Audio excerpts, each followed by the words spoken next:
Hi, Natalie. How are you? I'm good, thank you. It's a long day, but I'm positive, lots of positives today. I hear you, girl. My goodness, that's the way it is sometimes. What? I'm so excited to have you here today, speaking with us. I feel like with what you do, because it's so creative, you are this amazing social entrepreneur, and I want you to explain that to us a bit.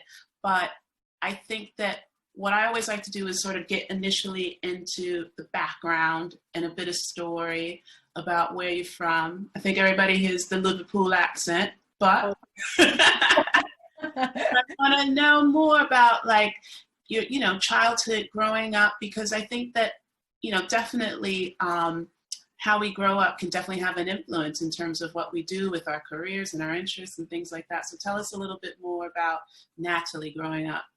Okay, so I grew up in an area of Liverpool called Toxteth, and like every time you go outside of Toxteth, people will be like, "Oh, Toxteth, that's so rough. It's got like real bad people. It's like, oh, do you get your cars stolen in Toxteth and all this sort of thing?" But it got such a bad rap because actually I never experienced much of that at all. So I guess it's just a question of perspective, and maybe people have a certain thought about the way people are that live there. And I think those limiting beliefs that we see, that idea of a one story about somebody, sometimes limits who we think we can be. And I know that's certainly something that's happened with me. I've always been quite ambitious. I've always wanted to put my creativity to the test. And I've always hated barriers or people telling me what I can be or what I should do with myself. So I'm one of those rule breakers.